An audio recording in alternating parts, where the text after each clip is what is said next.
First off, we're going to hear a quick intro from the one and only Lin Pardey in just a minute about the affordability of cruising, who has literally written the books on how to do it affordably. We have Tom and Nina Frick here. They are coming in with a perspective of being, number one, catamaran owners, which has different costs than monohull sometimes. They're in Brunswick, Georgia. Then we have Audrey and Garrett. They're actually here. They're on a monohull, and they do charters in both places. And then we have Trout. Trout sailed here for this seminar instead of driving because he's dedicated to spending as little money as possible. $400 in an entire year is the story I heard. An entire season in the Bahamas on $400, and he burned half a gallon of fuel getting here from Belhaven, North Carolina. All right. Sorry, almost forgot. We're actually going to start with Colin, Rupp, and Greg Williams from Ashley Yachts to actually talk a little bit about the bones of buying and financing and how to actually pay for that boat. So thanks you guys for being here. Ashley's a huge supporter of YCA, and they're brokers that I use personally to sell my boat. Brokers are really, really hard to find, and since we're talking about the affordability of cruising, boat buying is a part of that. And finding a broker you trust and know is super duper important, and I would not have Ashley stand here and talk to you if they weren't people that I knew and trusted. So when you get to that part of the process, Greg's not paying me to say this. As a cruiser and somebody that cruises himself, you should find somebody like Greg to help you in that process and navigate that process. Without further ado, here is Lynn to talk a little bit about this and get this kicked off.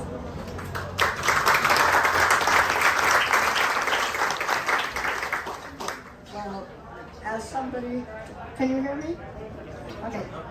As somebody who ran away with the intention of going cruising for 4 or 5 months, we dreamed of that on a 24-foot sailboat. We built it ourselves, but we set off with the dream of 4 months, ended up coming home 11 years later, and we actually had more money when we came home than when we left, which was shocking, but that wasn't just inflation.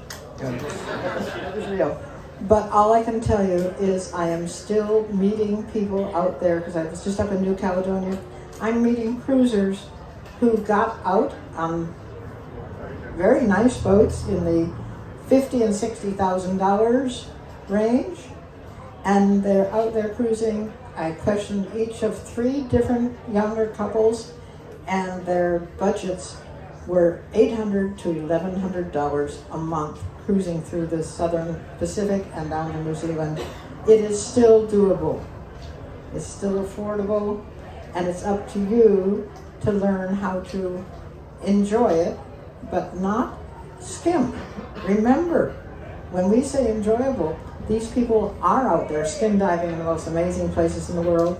They're still going out for an occasional dinner, but they're learning how to ignore all those people who tell you you need this, you need that, you need the other thing.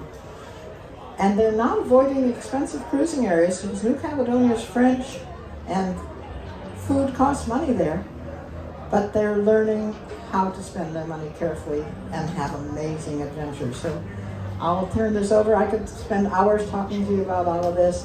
I've written books about it, so I guess I've done enough talking about it now. Over to some people who are doing it now. Where do we start? You're the starter.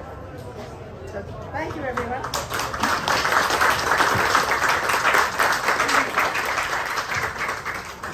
I'm at booth M5 if you want to stop by and talk. Any questions? Bring over to me. Thank you, Lynn. One of my heroes and true inspirations right there. Hard to follow her, but so the most tragic thing that I find in life is when people wait too long to actually go cruising. They're sick, they're old, or too old, their body's giving out, or life circumstances keep them from going. the advice I got a long time ago when I told somebody that I have the boat, but I never have the right amount of time or money at the same time. They said, just go. So just go, whatever you can do. Don't wait. If it's any way to make it happen, just go. There's never going to be the right combination of time and money to go. You don't need the best boat. Get the boat that you're happy with. Get the smallest boat that you can be comfortable and happy with. Because every extra foot of length is more money, more work. Everything on the boat is charged by the foot. So there's a lot of very good used boats out there. You're gonna see a lot of bad ones, but a lot of good ones.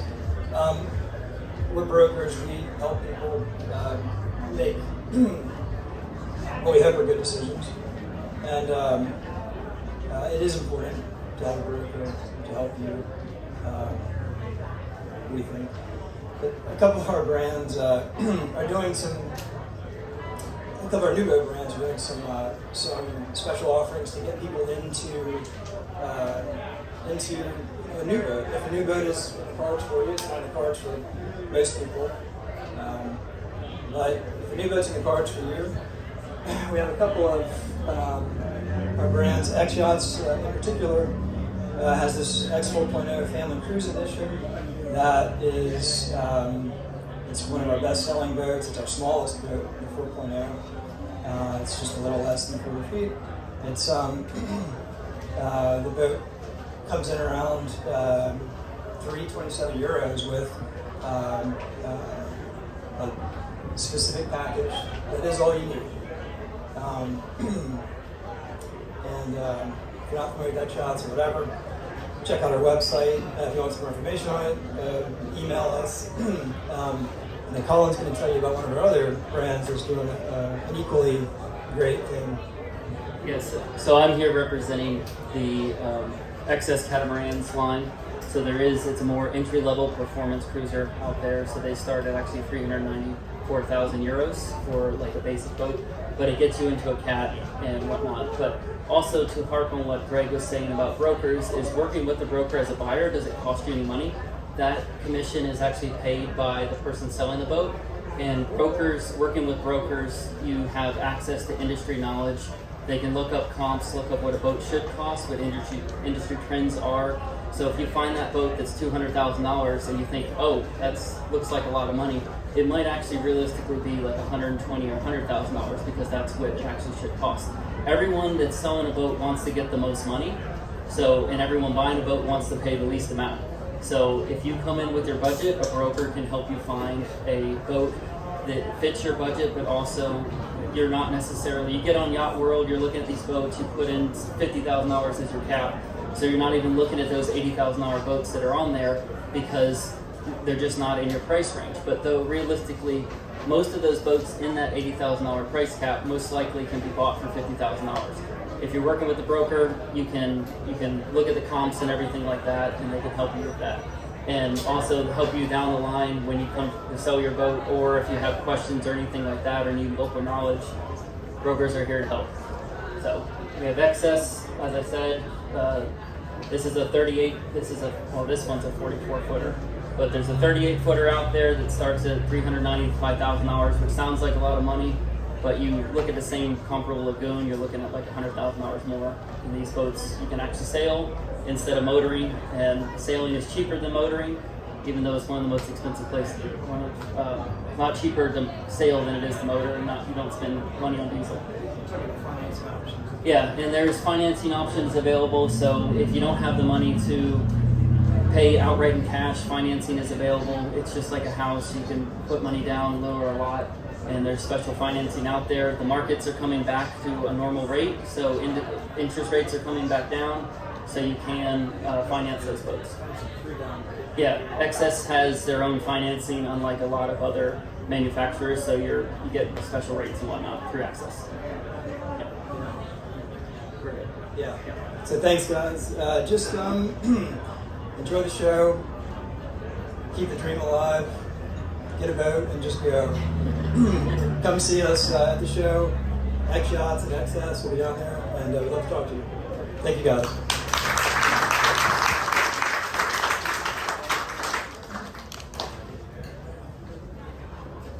Hello, everybody. My name is Nina Frick. This is my husband, Tom. We're excited to be here today to kind of share our story of how we got into cruising.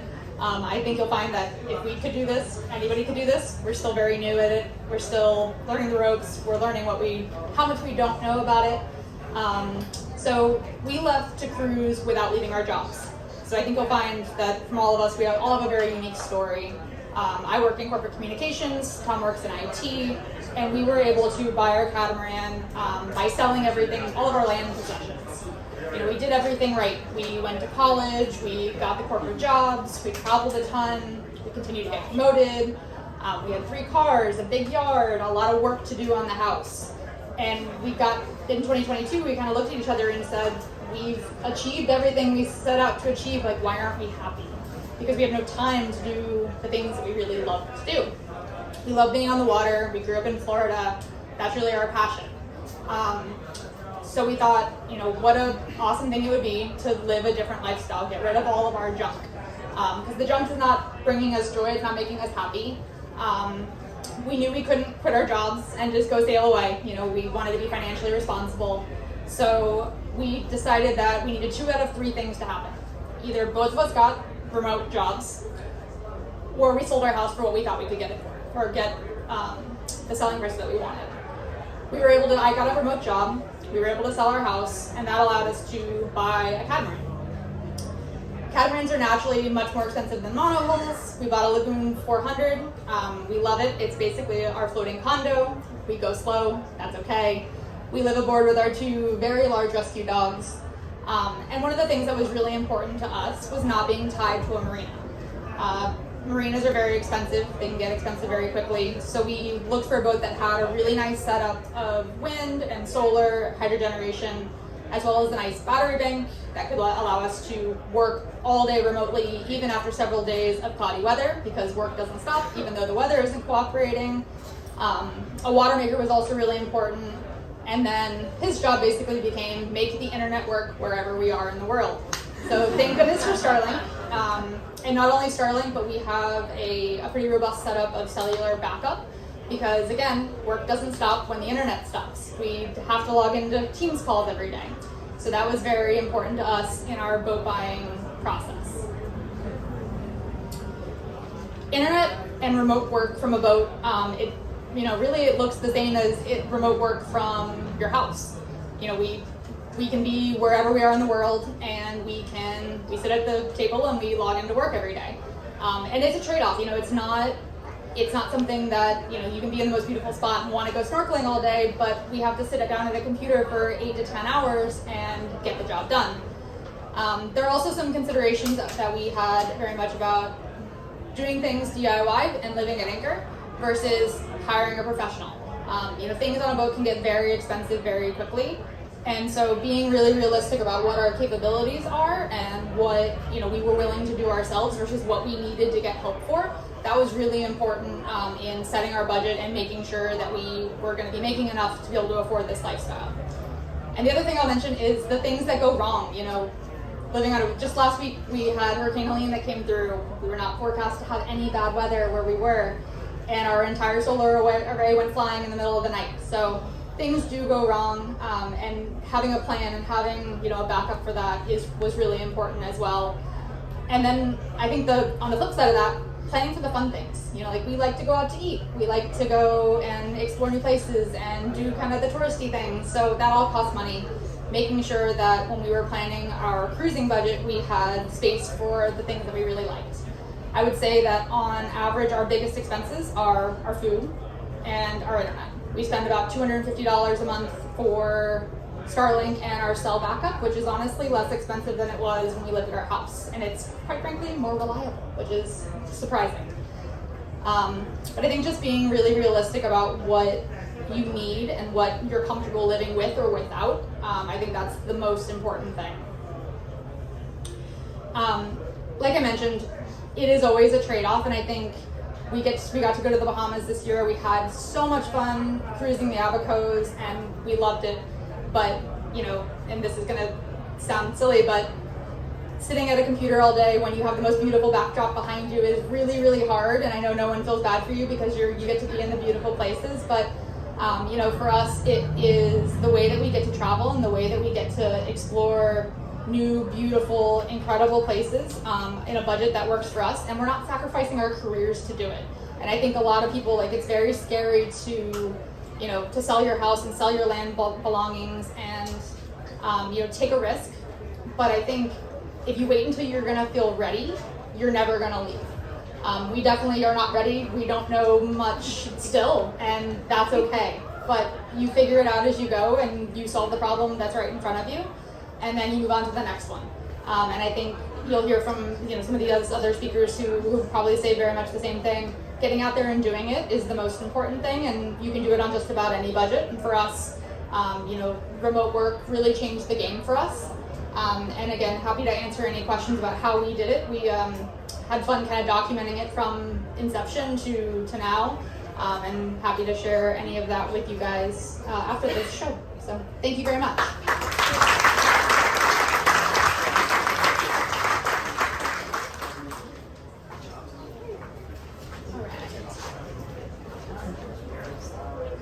Hey guys, I'm Audrey and this is Garrett, and we are on SV Bella along with Davy Jones, our boat cat. He lives aboard with us full time.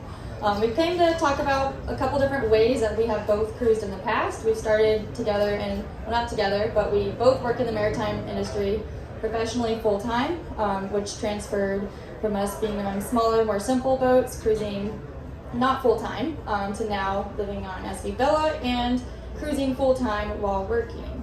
So we'll get a little into how we both started on our separate boats. So the little blue boat over in the left is, or I guess right for you, that was my original boat. I started sailing in high school and then through college started working over the summers down in the Caribbean running charter boats, and that evolved into working on big yachts. So working on power and sail yachts from 100 to 160 feet all over the world. And kind of decided the love of sailing started on small boats, and I've always wanted to go cruising, read too many Pardey books, and decided wanted to take some time off and go cruise, and the best way to do that was small boat, really simple, very simple on that one. Both of our boats didn't have refrigerators, for example, but just like they were saying, to get going, to get out and do it. And so kind of cruising semi-part time while still working, take some time off, you know, 3, 6, 8 months at a time, to then go back and save some pennies. And then cruising through the Bahamas on that boat is when I ran into Audrey, and then cruising changed a little bit. My start to sailing was a little bit different on my little simple boat. I actually bought my first boat while I was still in college. I didn't know anything about sailing. I wasn't on the sailing team, never motorboated, but I wanted to be on the ocean. That's all I knew, and I thought this $2,800 boat from Craigslist could get me there. It got me there like a couple small times, but it taught me a lot more about fiberglass and engines and life on anchor. As I was spending my spring breaks, weekends, Christmas breaks, summers out on the boat, while also working summers as a lifeguard on the beach there, which transferred me to graduating college, getting a full-time job as a teacher, and then buying my second boat, which is the pink one you see. She wasn't pink when I bought her, but that boat taught me a lot more about sailing. I took like every weekend I could off of work to sail. Towards the end of my career, I might have taken an extra day, maybe worked a 4-day week a few times. Then always sailing on spring break, Christmas, and all summer long, a couple months. That then transferred me into starting doing some free deliveries to get experience on bigger boats, learn from people, sail some catamarans, sail bigger monohulls, learn different areas of water. And yeah, I did it for free. Mostly people would sometimes pay for my travel, and that would be really nice, but I was really doing it to learn myself, to grow. I wasn't really in a position to pay for sailing lessons at the time, but I could get on these free jobs and learn from other people. So eventually I got my captain's license while still teaching. And then I realized people would pay me to drive boats. So I got into deliveries, did a bunch of those, and then started talking, and then got hired by a sailing school, and it kind of snowballed to me then moving on my pink boat, living aboard full-time and working in Abaco, Bahamas. And then that's when I decided hot water and a refrigerator would be really great. So after living aboard full-time, like I loved her as like a weekend or a couple weeks at a time cruising boat, but living aboard and working full-time aboard, I definitely wanted some more creature comforts. That's where I picked up Bella, and then our story starts the next season in Bahamas. Yeah, so we actually met when Audrey was sailing on Bella, and started sailing with Bella's Oceanus 41 Beneteau. It's a little bit more comfortable, more creature comforts, still in a relatively affordable bracket if you're looking at kind of older boats. But that's where we met. I couldn't convince her to come sailing on my little 32-footer from the 60s, so we ended up on Bella and eventually started doing charters. So we actually charter Bella now in addition to working with other charter companies. So that's kind of how we're able to keep it going, selling day trips here as well as week-long trips down in the Bahamas. And then in that, kind of coming both of us from smaller boats, we both had little boats that we were able to work on and learn, because everyone starts from zero. You got to learn somewhere, and learning from other people that we met, working on boats, learning about engines, fiberglass, all of that good stuff. And then when we went to a bigger boat, we didn't have to rely on, or Audrey went to a bigger boat and I joined her. We didn't have to rely on paying for service as much. And then there's always going to be things that you don't know. But as you work on those things, learn more and more, you can kind of also fall back on people you've met and say, hey, how do I fix this wind generator? It's making a terrible racket. So that's a big thing that kind of helps us keep the cost down and allow us to keep the boat going and keep chartering so we can make money to keep enjoying the lifestyle. Is doing a lot of the stuff ourselves, and starting small really helped learn that as well. You talk about your house. And other like money things. I think everyone came to hear some dollar signs. I'm not going to talk dollar signs, but other things we do to make it achievable and how we started is I sold my house, or I didn't sell my house. I sold my truck. I kept my house, rented it out. I'm lucky enough to have family nearby to keep an eye on it for me, and I've just had really good luck. It doesn't make a lot of money, but it's always like a very far distant backup plan. If something were to happen to us or we needed some time away, we do have a backup plan after that 30-day notice of evacuation. So, and then other things, we don't eat out that much in the Bahamas for a couple of reasons, but one, it is very costly, so we love to cook on board, and all of our friends know we love happy hour on board. So we invite friends over, and when you get into the cruising community and really talking to live aboard, that's when you A, make new friends, B, learn what people can help you with and how you can help them. Like, that's where your community really comes in. We've had guests aboard that want to go cruising that ask, how did you meet them? How do you meet people? Like, how did you find people that want to help you? You just dinghy on by and say hello. A simple wave and smile can go a long way to making friends and making connections that can travel all up and down the world, East Coast, wherever.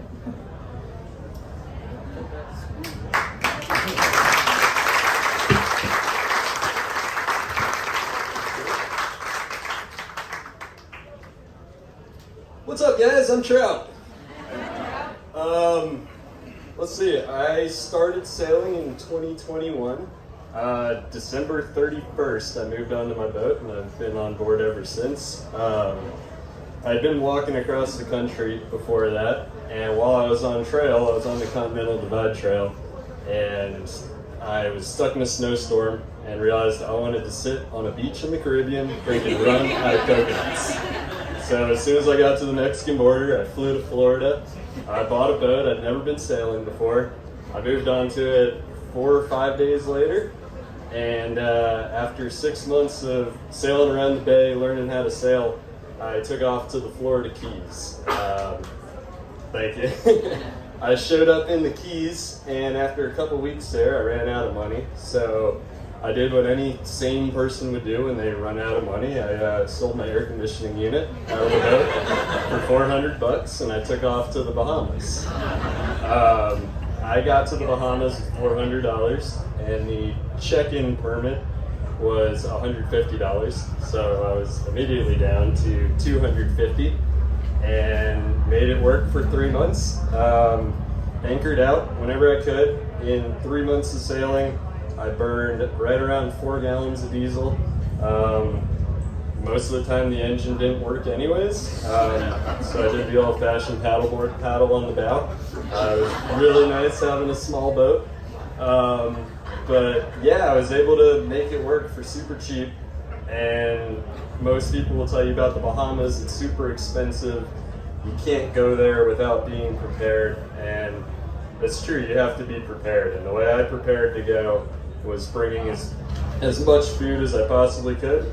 I didn't bring any canned meat or fish though. I figured that I would do spearfishing and got all my fish through that. I got tired of eating lobster right around a month in. It was just twice a day lobster. I was ready for something else. But yeah, I ended up, after 3 months, I made it back to the U.S. and I had right around $6, $4 in my bank account.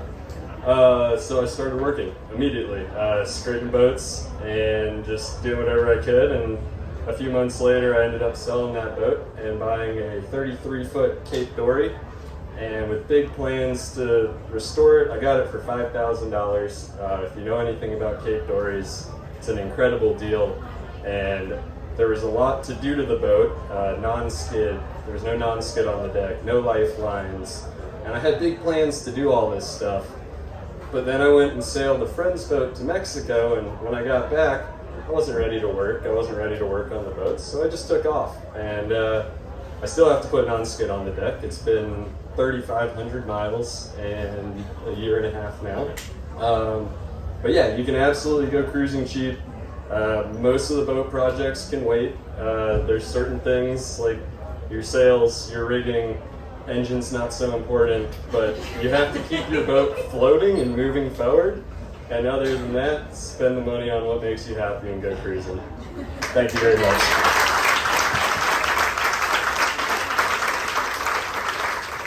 Awesome. Thank you guys. Another round of applause for all the speakers.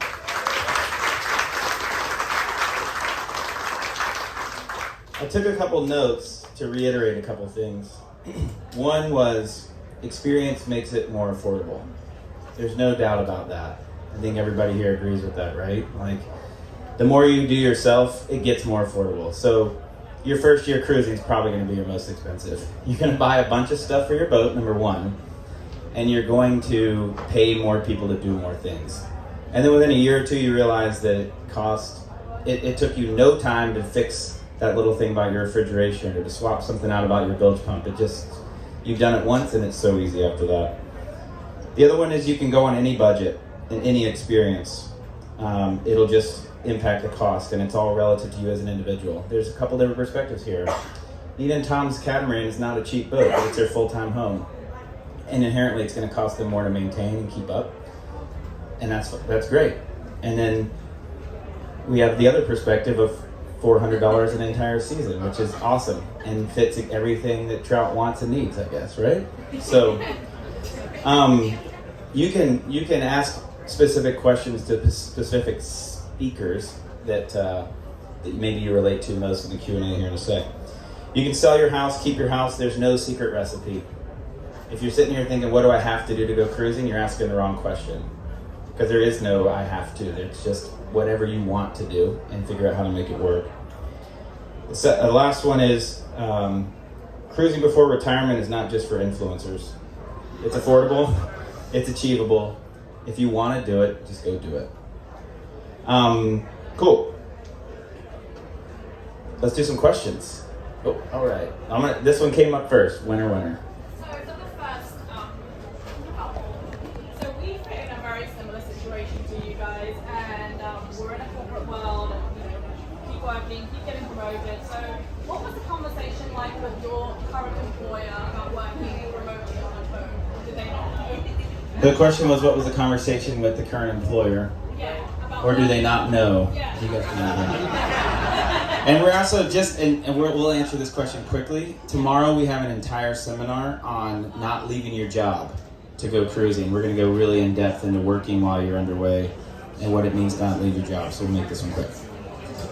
Short answer, the jobs that we had, we could not keep.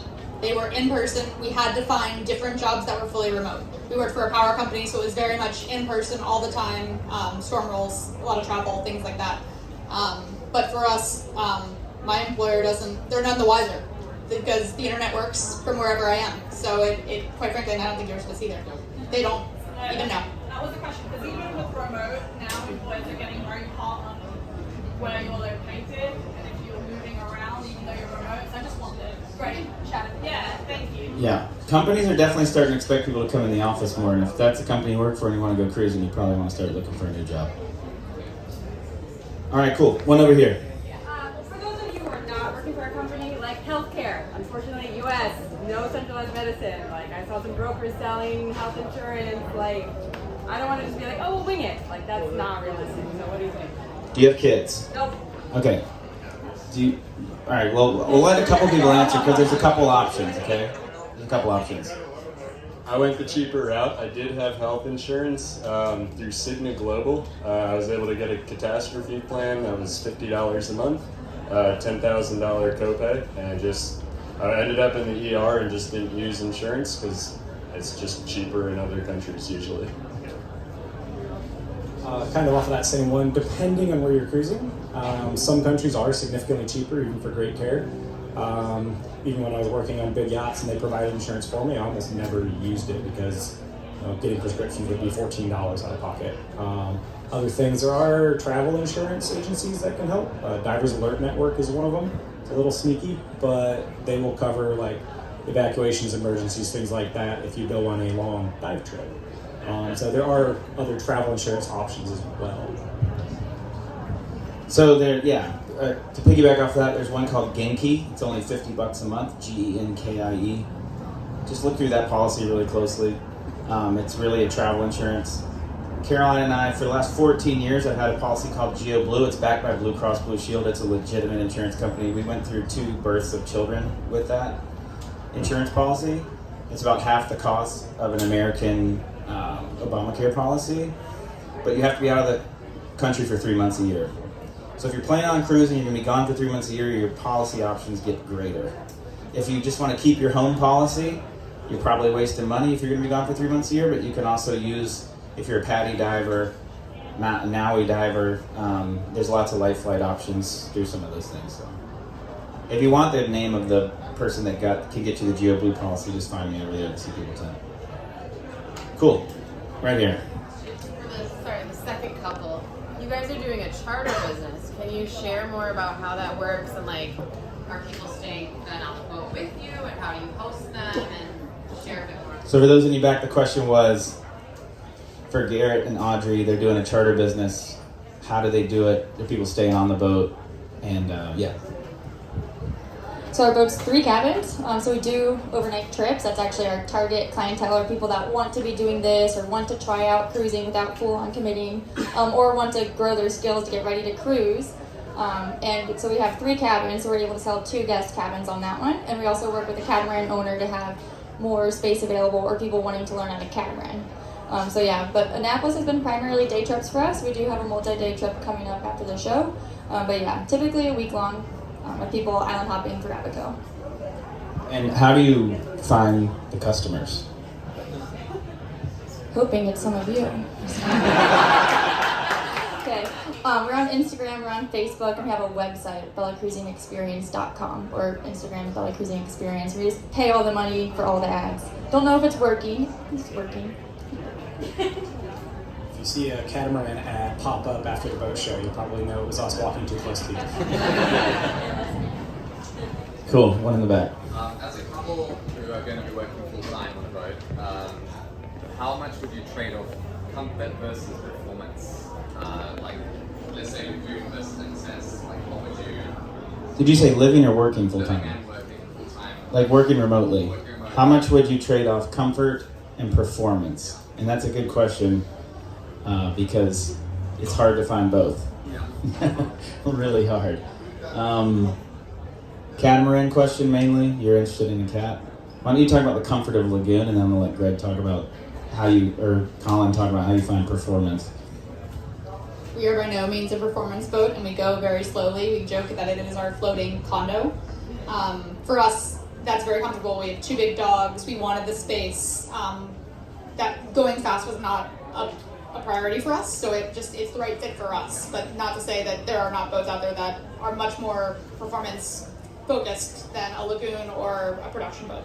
So, what? Yeah, there's a midway if you want a midway, and then there's the extremes. If Riley and Elaine are here, they would tell you how hard it is to work on a trimaran that goes 25 knots. It's very loud, there's not as much space, the creature comforts aren't there, you're worried about weight. But yeah, Colin, you want to talk a little bit about that? I think it comes to also that with a faster boat, your weather windows now become, you have more of a weather window, so you don't have to necessarily like knowing that you go 6 knots versus a boat that go 8 knots, you can travel that much further, that much faster. So you kind of have more weather windows that you can take, and then also you get from point A to point B faster. So it's kind of a trade-off. It's way more comfortable and whatnot, way less to do versus more of a performance boat. But you do have essentially more weather windows that you can take because of that. So and more conditions. Yeah, actually, Greg said this yesterday. You got to remember when you're cruising that 95% of your time is spent on the hook or sitting still. So if you are a performance person, you're planning on doing big miles that year, crossing oceans, it's a lot better to cross Pacific in 14 days instead of 21, for sure. But when you get there, how do you want to be living? And especially if the type of work you do, if you need multiple screens to do your job, all those need to be thought about, or an extra cabin that you make your office if you don't want to work on your galley table. Yeah, so remember that most of the time you're going to be sitting on the boat somewhere in the rain, trapped on the boat. So find a boat that you're comfortable with. And again, get the smallest boat with which you can be happy. But you're going to be stuck on the boat with whomever you're on board with for, long periods of time, bad weather. Find something that keeps you comfortable, whatever your comfort level is. Yeah. All right, we got plenty of time for more questions. This is great. Right here. So you mentioned you're traveling with your dogs. Can you talk a little bit more about the difficulties you encounter traveling to other countries, particularly with countries that exclude certain breeds? That's a great question. I know we have a dog that is part pit, and a lot of countries forbid dogs that are pitties. We haven't been very far yet. We've gone to the Bahamas, and that's really as far as our other country experience goes. But I can tell you that, at least with the Bahamas in particular, was super easy. Didn't ask any questions that were, outside of, the normal. The vet paperwork is super important. I would say all the vets in the Caribbean, having talked to friends who've done this quite a bit more than we have, the vets all know each other. So there's no fudging paperwork. Don't even try. Like they, make sure that you have everything legit. You have all the vaccination records. You spend the time to see the vets before you check out and go to another country, because I know that that's very important and they won't let you in. Yeah, not really, truly not trying to do a sea people plug here, but that's one thing that you can do when you're about to leave Turks and Caicos and head to the DR. You could filter and see people with pets aboard, and you could literally just send them a message and say, hey, I see you have a dog and you're in the DR. What was it like to check in, right? We've done 11 years, I think, Caroline and myself, 9 years with our dog on board. And having the paperwork in order is good, because all the countries are different. They might require a vet visit within the last year. They might require it within the last 24 hours. And so staying up on that. The Bahamas, at least, I think I talked to you yesterday, and you're going to be going Bahamas, right? So Bahamas in particular, they're not strict about the pit bull thing, even though it is on paper. Coming through an airport is different. When you clear in on your boat and you clear in on the smallest island possible. This is not part of this conversation, but let's talk about that. Do not clear into customs in Nassau, ever. Or Freeport, or even Marsh Harbor. When you're heading over to the Bahamas, you clear in at West End if you're going that way. You clear in at Bimini. And Bimini can even be a hard one because there's so many powerboaters. Or you get into Abaco and you clear in somewhere like Green Turtle or Spanish Key. It's infinitely more relaxed and chill. They don't expect you at a dock. They're not searching your boat.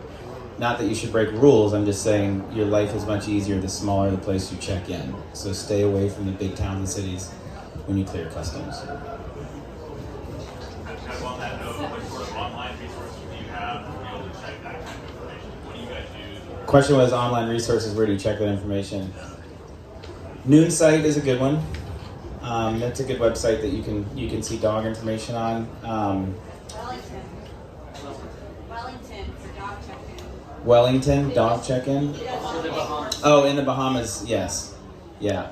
The Bahamas paperwork especially is like, so you request the forms, you pay your dues that are owed to them, they mail them back. You have to send them a return. Yeah, you essentially send them a return envelope that's pre-addressed if you want to do it yourself, and paid or you for. Can use a broker to help you do it. You just need to get it sorted before you go. And I would start a month out if you're going to do it by snail mail. Yeah, more You than can that, also, if probably. you're going back and forth to the Bahamas, you can order multiple permits at once, and you can just keep them, and then you don't have to do it every time. So, yeah. Are cats any easier? Are cats any easier? Yeah, it's about the same process for cats.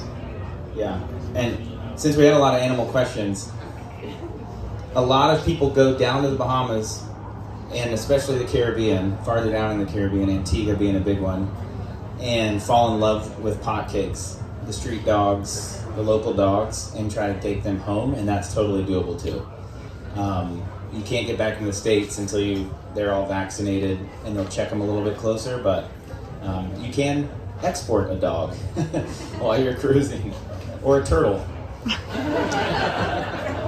Not a sea turtle. Don't take a sea turtle. Yeah, so talking about rules and paperwork, since you guys are working, almost full time, it sounds like, from your boat, what was the experience going to the Bahamas? Did you need like a local work permit? Did you just not talk about it?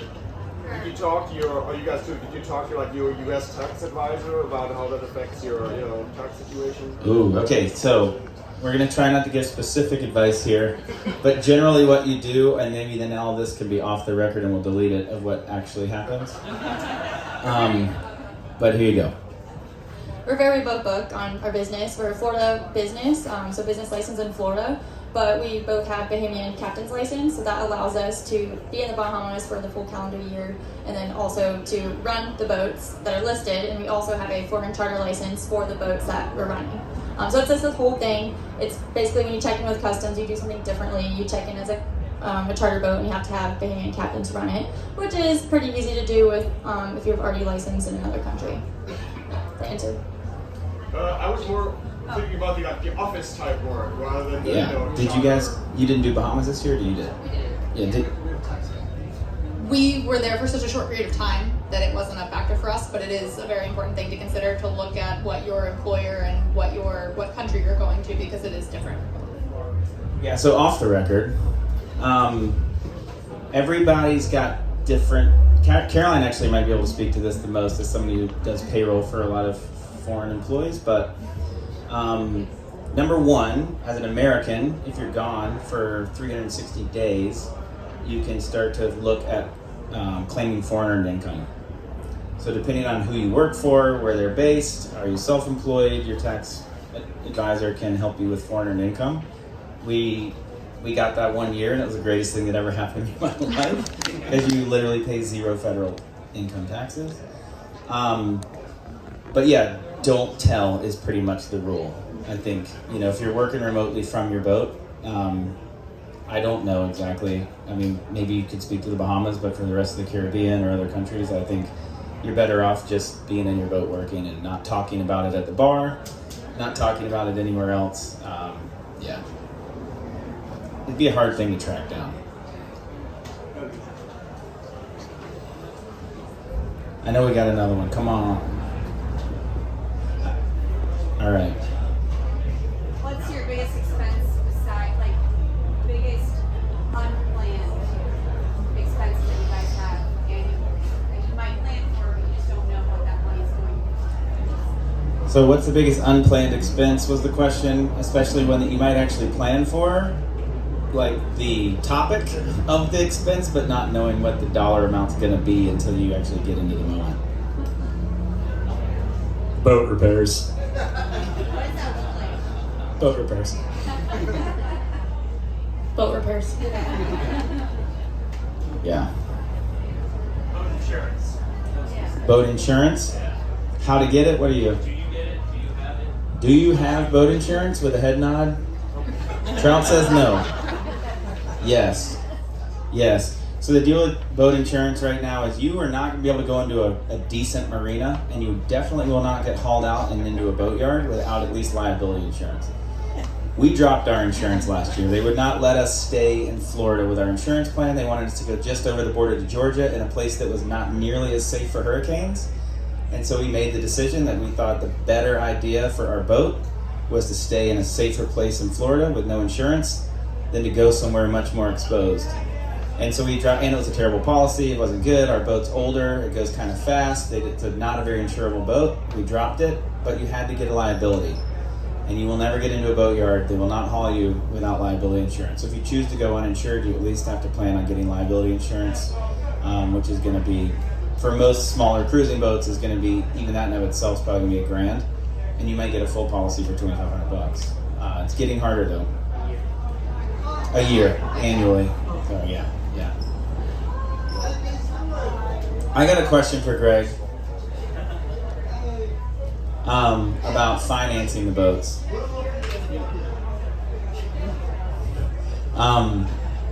Do you find that most people that come to you to buy a used boat, let's start with used. Most people finance new boats, right? Very few cash buyers with new, or no?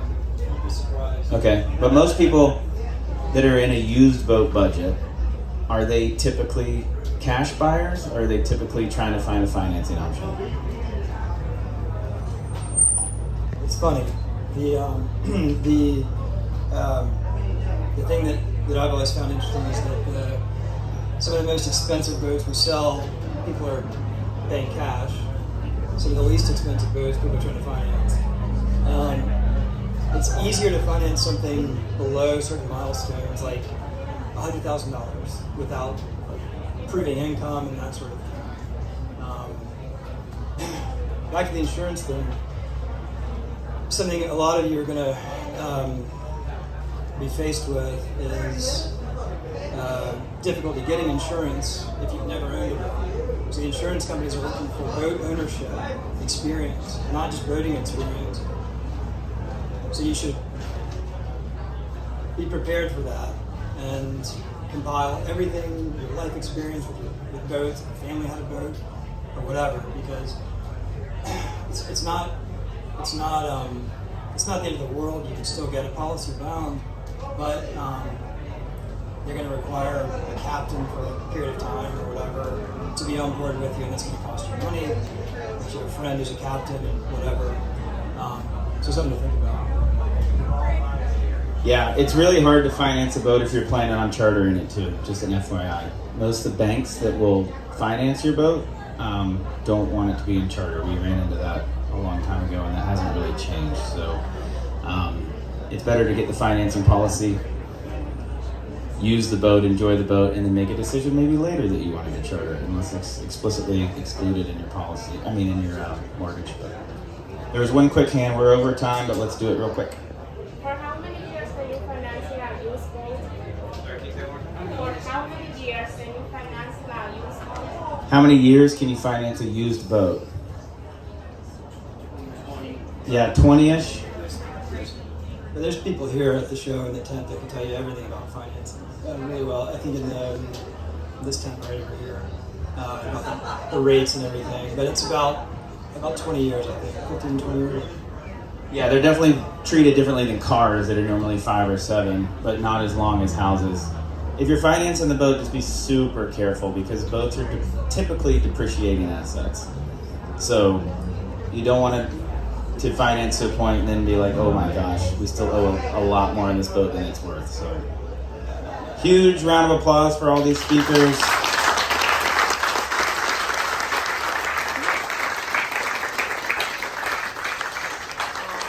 I did think when Trout was going to say I did what every cruiser does when they run out of money, I thought for sure he was going to say steal. But he didn't. He just sold things, which is awesome. Thank you guys.